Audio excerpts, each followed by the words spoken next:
नमस्कार, मी संघर्ष आपल्या सर्वांचे हार्दिक स्वागत करतो। तर आपण पाहत आहात वंचित मिशन न्यूज चॅनल। तरी चला पाहूया आजच्या ठळक बातम्या। पुन्हा युतीच्या राजकारणामध्ये म्हणजे सत्ता संघटनेपेक्षा सत्ता ही महत्वाची,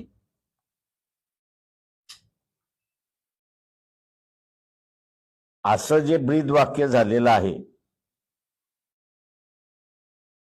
ते येणाऱ्या काळामध्ये धोकादायक आहे असं मी त्या ठिकाणी मानतोय।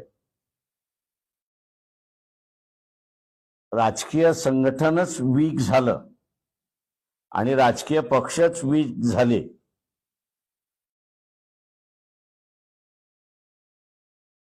तर मग ही परिस्थिती सांभाळणार कोण?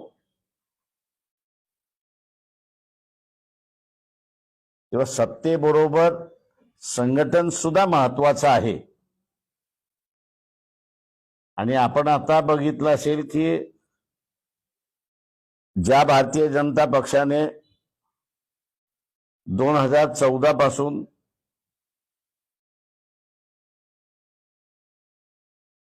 युतीचं राजकारण केलं, त्या युतीच्या राजकारणामध्ये सध्याच्या परिस्थितीमध्ये सिलेक्टिव्हली युती करायची, त्यांच्यामध्येच म्हणजे काही ठिकाणी असं अजित पवारांना जवळ करायचं आणि तिथे युती करायची, अजित पवारांना असं जवळ केलं की तिथे असणारा एकनाथ शिंदेला बाजूला सारायचं, जिथे एकनाथ शिंदेला घेतलं तिथे अजित पवारांना असणारा बाजूला सारायचं। म्हणजे सिलेक्टिव्हली एक खेळ चाललेला आहे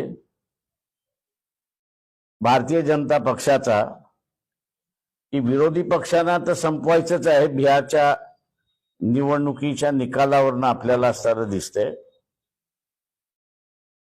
परंतु त्याचबरोबर आपल्या बरोबर असणारे जे मित्र पक्ष आहेत त्या मित्र पक्षांना सुद्धा संपवायचं हा खेळ RSS BJPने सुरुवात केलेला आहे।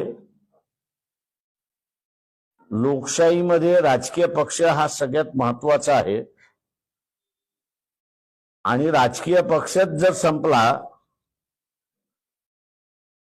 तर एका अर्थाने लोकशाही संपते आणि लोकशाहीच्या नावाखाली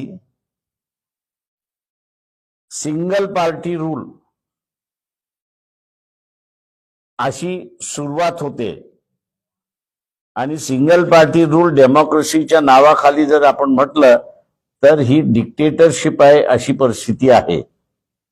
सामान्य जनतेने याचा विचार करणं हा महत्वाचा आहे। जे धर्माला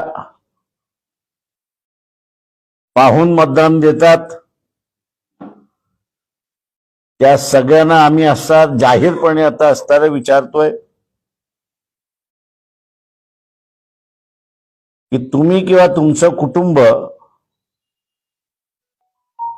हे धर्मांतर करणार आहात का? तुम्ही आणि तुमचं कुटुंब हे जर धर्मांतर करणार नसेल तर मग धर्मावरती संकट आलंय। हा जो RSS BJPचा प्रचार आहे हा खरा आहे की खोटा आहे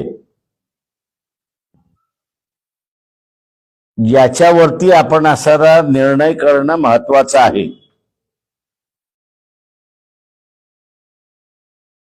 भारतीय जनता पक्ष RSS धर्माच्या नावाखाली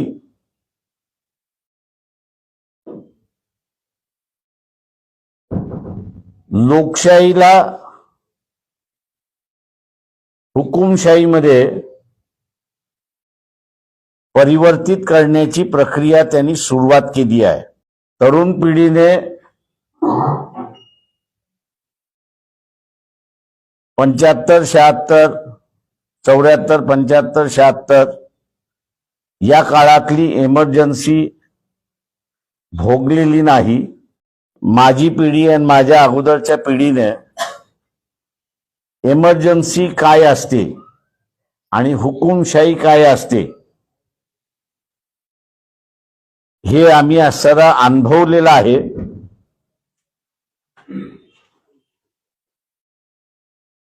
की जिथे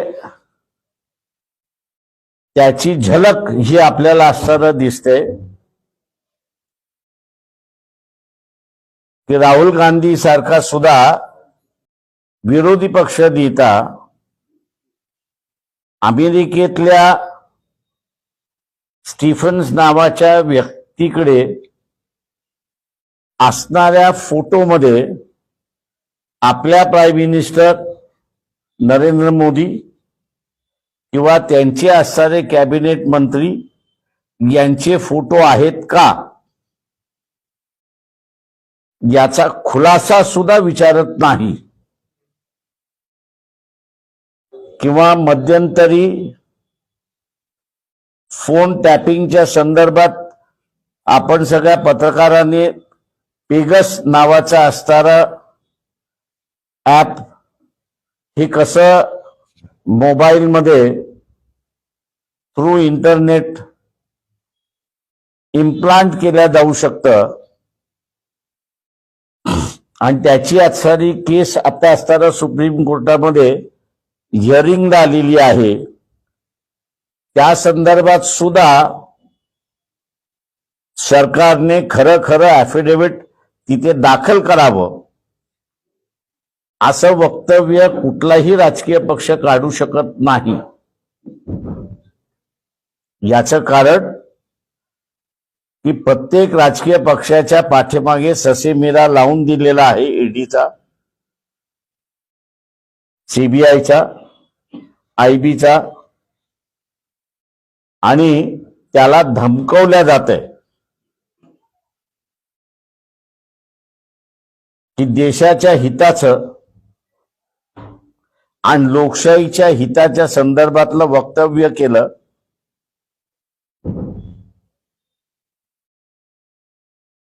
तर आम्ही तुम्हाला अटक केल्याशिवाय राहणार नाही. तेव्हा अटकेपासून वाचायचं असेल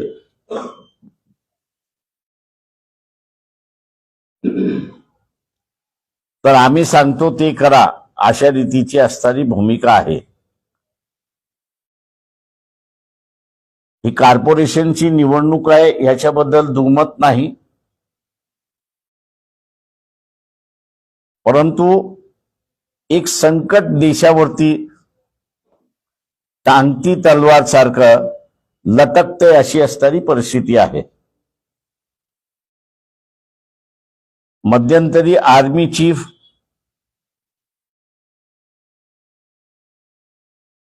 तिन्ही आर्मीचे जे प्रमुख आहेत ते कधी प्रेस कॉन्फरन्स घेत नाही,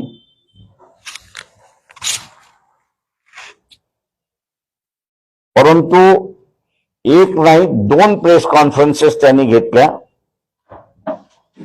एक प्रेस कॉन्फरन्स मध्ये त्यांनी असं म्हटलं की नजीकच्या काळामध्ये आपल्याला असणारं शेजारी राष्ट्राबरोबर युद्ध करावं लागेल किंवा ते आपल्यावरती लादल्या जाईल, हे एक वक्तव्य होतं. आणि दुसरं वक्तव्य त्यांनी पंतप्रधानाच्या विधानानंतर त्यांनी असणारं केलं ते म्हणजे पंतप्रधान असं म्हणाले की चायना आपला असणारा मित्र आहे आणि तिन्ही आर्मी चीफचे जे प्रमुख आहेत त्यांनी पुन्हा प्रेस कॉन्फरन्स घेऊन सांगितलं की चायना इज एनिमी नंबर 1. देशाच्या स्वातंत्र्याच्या इतिहासामध्ये पहिल्यांदाच सिव्हिल ऍडमिनिस्ट्रेशन हे पंतप्रधानाच्या अंडर असतं आणि मिलिटरी ऍडमिनिस्ट्रेशन ही प्रेसिडेंटच्या अंडर असतं. दोघांचंही वेगवेगळं वक्तव्य यायला लागलंय. ही गंभीर बाब आहे, पण ही गंभीर बाब सुद्धा इथले राजकीय पक्ष लोकांसमोर आणत नाहीत, बोलत नाहीत. यावरनं लिमिटेड हुकुमशाही जी आलेली आहे सध्या जी लिमिटेड हुकुमशाही आलेली आहे, सध्याचं जे असणारं लिमिटेड हुकुमशाही राजकीय कार्यकर्त्यांपर्यंत आलेली आहे, ती सामान्य जनतेपर्यंत पर्क्युलेट व्हायला वेळ लागणार नाही. आणि म्हणून लोकांनी आम्ही कुठेतरी या परिस्थितीशी सहमत नाही हे जर दाखवायचं असेल तर त्यांनी पंतप्रधान नरेंद्र मोदी, भारतीय जनता पक्ष यांच्या विरोधात मतदान देऊन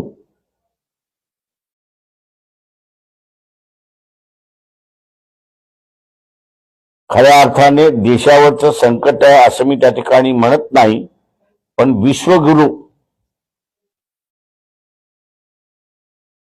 याचं संकट इतर देशांना असल्यामुळे ते देशाच्या विरोधात गेलेत अशी परिस्थिती आहे. तेव्हा हा महत्वाचा मुद्दा असं मी त्या ठिकाणी मानतो.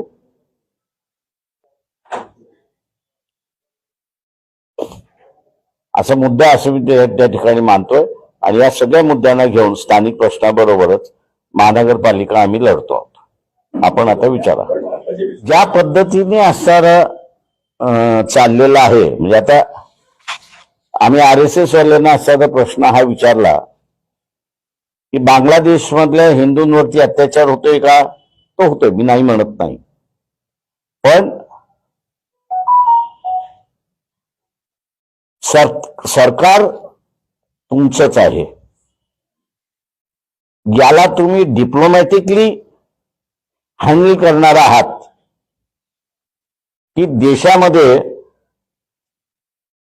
काही शक्ती जे विभाजन करायला बघतात आहेत हिंदू मुसलमानांच्या, तुमच्या ह्या मोर्चाने भर पडणार आहे की नाही? आणि आम्ही असं म्हणालो की मोर्चे काढून जर बांगलादेशमधल्या हिंदूंवरती अत्याचार थांबणार असतील तर आम्ही तुमच्या बरोबर येतो ना, पण ते हमी द्या की बांगलादेशमधल्या हिंदूंवरती असणारा अत्याचार थांबणार आहेत म्हणून.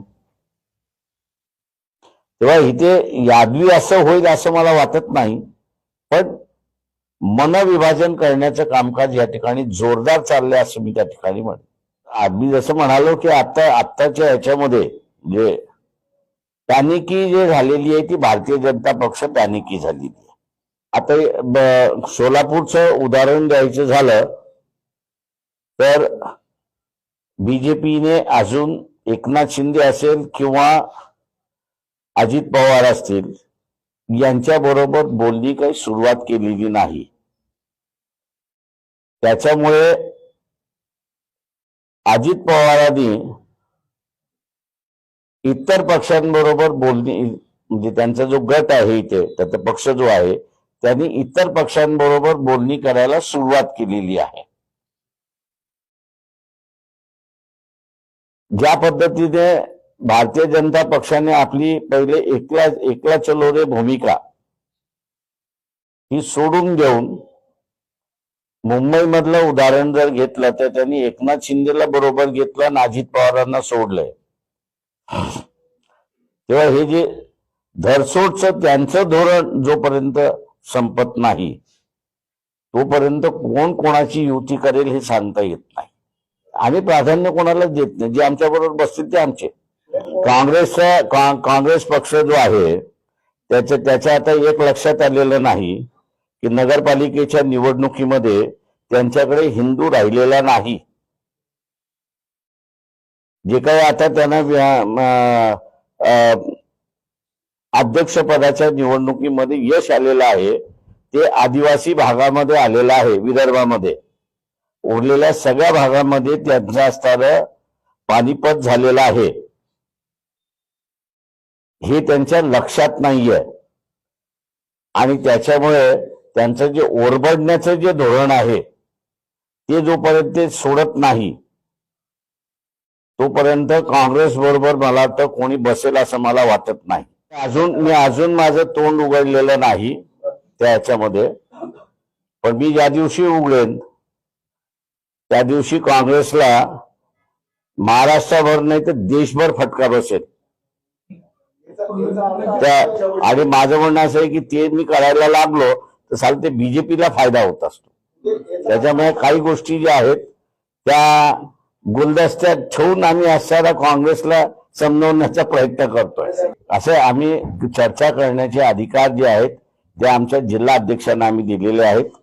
आणि आम्ही असं मानतो की आमचे जिल्हा अध्यक्ष आणि शहर अध्यक्ष हे दोघंही सक्षम आहेत त्या बोलणी करण्यासाठी. प्रश्न असा आहे त्याच्यामध्ये की आहे की नाही आहे हा वेगळा भाग आहे. त्याच्यामध्ये असणारं बोलणी अजून चाललेली आहेत. ती जोपर्यंत संपत नाही तोपर्यंत काहीही निकष काढणं चुकीचं असं मी त्या ठिकाणी म्हणणार आहे. आम्ही असं म्हणतोय की आम्ही असं राष्ट्रवादीपेक्षा काँग्रेसपेक्षा बेटर पोझिशन मध्ये आहोत या सगळ्या याच्यामध्ये. आणि आम्ही एवढंच म्हणणार आहोत की राजकीय पक्षाने जे वाढणाऱ्या फोर्सेस जे आहेत त्याचा तुम्ही योग्य सन्मान केला पाहिजे.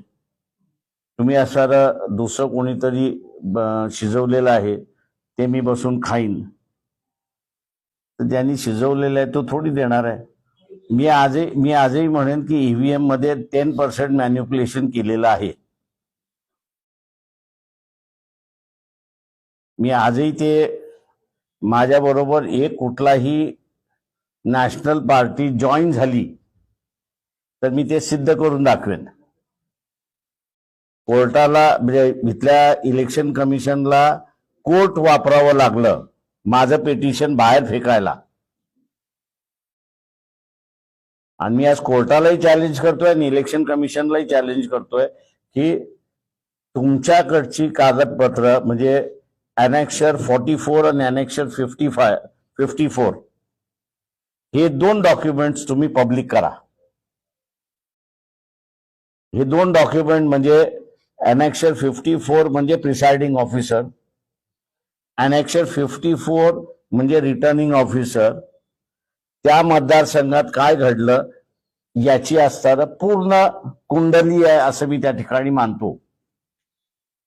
आणि 44 आणि 54 इलेक्शन कमिशनचं हँडबुक जे आहे त्या इलेक्शन कमिशनच्या हँडबुक मधलं अनेक्शर 44 आणि 44 हे पोलिंग प्रिसाइडिंग ऑफिसर जे आहे त्याचा त्या पोलिंग स्टेशन मध्ये झालेला सगळा रिपोर्ट आहे. आणि अनेक्शर 54 हा जो आहे तो रिटर्निंग ऑफिसर त्या मतदारसंघात काय घडलं याचा असणारा तो फॅक्च्युअल रिपोर्ट आहे. दोन्हीही फॅक्च्युअल आहेत. आणि इलेक्शन कमिशन असं आम्हाला लेखी लिहून देते की आमच्याकडे हे डॉक्युमेंट आलेलेच नाहीत. आणि कोर्ट आम्ही आता असणारा ज्या जजने लिहिलंय त्या जजला आम्ही आता असणारा आम्ही 5-6 महिने जाऊ दिले. याचं कारण असं आहे की ते कोर्ट आहे ज्याचा रिस्पेक्ट आपण केला पाहिजे. त्यांनी ज्या ग्राउंडवरती आमचं पिटिशन फेटाळलं की चेतन आहिरे हे असणारं पिटिशन दाखल करू शकत नाही तर आम्ही असणारं आता कोर्टाला म्हणणार आहोत की चेतन आहिरे हा भारतीय आहे, नागरिक आहे, मतदार आहे. हा जर दाखल करू शकत नसेल तर कोण पिटिशन दाखल करू शकतंय याचा तुम्ही आम्हाला असणारा खुलासा करा. त्याच्या वतीने आम्ही असणारं ती पिटिशन दाखल करतो. सोलापूरच्याच रिटर्निंग ऑफिसरने मागचे जे पिटिशन होतं 2019 याच्यामधलं त्याच्यावरती असणारा त्यांनी एव्हिडन्स येऊन दिला कोर्टासमोर की कुठलाही म्हणजे तो म्हटलं मी तर आहेच की तो इंजिनियर काय करतो याची आम्हाला माहिती नाही. तो येतो, जे काही करतो कागद आमच्याकडे ठेवतो आणि आम्ही सह्या करून देतो. त्या मी त्यांना विचारलं होतं बाई ही तुमचीच अवस्था आहे की? ते म्हणजे सगळ्या रिटर्निंग ऑफिसर जे आयटीचे नाहीत त्यांची ही अवस्था आहे आणि जे आयटीचे आहेत त्या रिटर्निंग ऑफिसर होत नाहीत. पृथ्वीराज बाबा म्हणाले होते. त्या पृथ्वीराज बाबांना माझी असणारी विनंती आहे की त्या स्टीफनचे जे फोटो आहेत तुमच्याकडे आले असतील ते जाहीर करा. हिंदू हा जो मतदार आहे हा आपण असं आता बघितला असेल की बीजेपी पॅनिक झालेली आहे. बीजेपी ही पॅनिक मोड मध्ये आहे आणि म्हणून कधी एकनाथ शिंदेला घ्यायचं, कधी शरद पवार म्हणजे अजित पवारांनी घ्यायचं किंवा दोघांनाही जिथे गरज आहे तिथे दोघांनाही घ्यायचं. त्याच्यामुळे हिंदू मतदार हा धर्मावरती त्यांनी जो एकत्र ठेवला होता आणि आपल्याकडे त्यांनी खेचून घेतला होता, हळूहळू त्याला रिअलाइज व्हायला लागले की धर्म हा काही संकटात आलेला नाही, पण आपला विकास हा संकटात आलेला आहे याची त्याला जाणीव झाली. त्यांनी असं आमचे जे अरविंद तायडे आहेत शहर अध्यक्ष आणि समिती जी आहे त्या समितीला सुप्रिया सुळे यांचा फोन आला होता आणि आज सकाळी मला वाटतं 10 वाजता त्यांची बैठक होणार होती, पण त्यांनीच निरोप दिला की आपण 1 तास 2 तास उशिरा बसू. त्याच्यामुळे असे 1-2 तास उशिरा बसतील. काय होईल ते मला संध्याकाळ दुपारपर्यंत कळेल. म्हणजे आम्ही असं जसं म्हटलं बीजेपी सोडून उरलेल्या सगळ्यांबरोबर बसा, आमचा दरवाजा मोकळा आहे. ती राजकीय पक्षांची जशी ढासळलेली आहे तशीच ती मतदारांची सुद्धा ढासळलेली आहे. त्याच्यामुळे माझं असणारं मतदारांना आव्हान राहणार आहे की ही जे काही इलेक्शन मधलं वाटप होतं त्यांनी उचलून फेकून म्हणजे ऍटलिस्ट सदर्न क्लास जो आहे म्हणजे खाऊन पिऊन सुखी क्लास जो आहे त्यांनी तरी ते उचलून फेकून दिलं पाहिजे त्या उमेदवाराच्या अंगावरती. याची आम्हाला गरज नाही.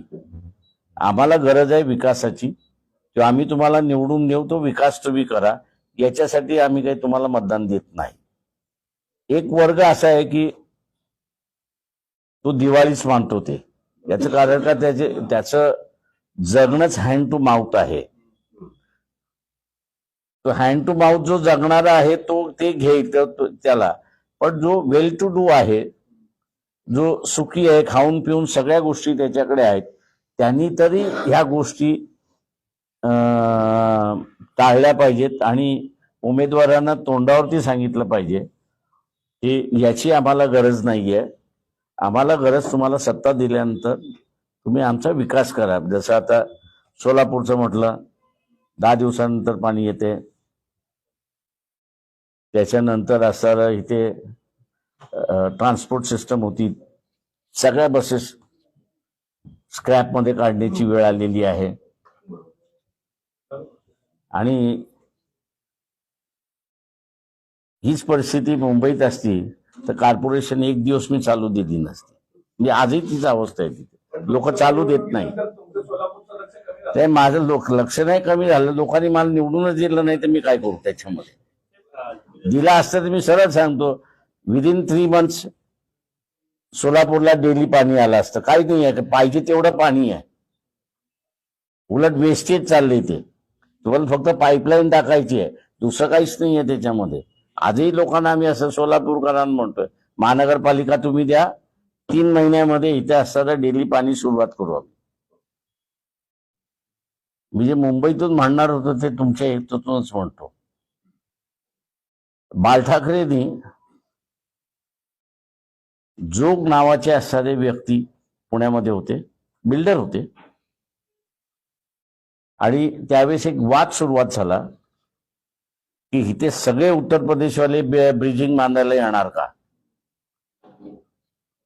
बाळासाहेबांनी त्यावेळेस माझंही त्यांच्याशी बोलणं झालं होतं. आपल्याकडे कोण आहे का, म्हटलं आहेत, पुण्यात आहेत. म्हटले ठीक आहे. आणि त्यांनी हा जोग जो आहे शोधून काढला आणि अंधेरीचा जो सगळ्यात मोठा फ्लायओव्हर जो आहे ते काम कॉर्पोरेशन मार्फत त्यांना देण्यात आलं. आम्ही असं उद्धव ठाकरेंना म्हणतो, तुम्ही मराठी माणूस करताय. कॉर्पोरेशन मधलं दर वर्षाला 30,000 कोटीचं कॉन्ट्रॅक्ट दिलं जातं.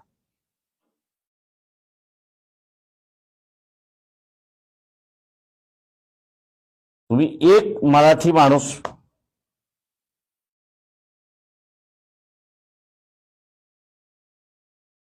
कॉन्ट्रॅक्टर म्हणून डेव्हलप केला का सांगा.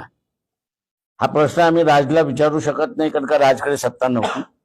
पण उद्धव यांच्याकडे असणारी ही सत्ता होती. त्यांनी एक फक्त कॉन्ट्रॅक्टर दाखवावा की मुंबईमध्ये आज तो 2,000-3,000 कोटीचा कामकाज करतोय. जेव्हा तुम्ही 30,000 कोटीचं कामकाज दरवर्षी हे कॉर्पोरेशन मार्फत देताय,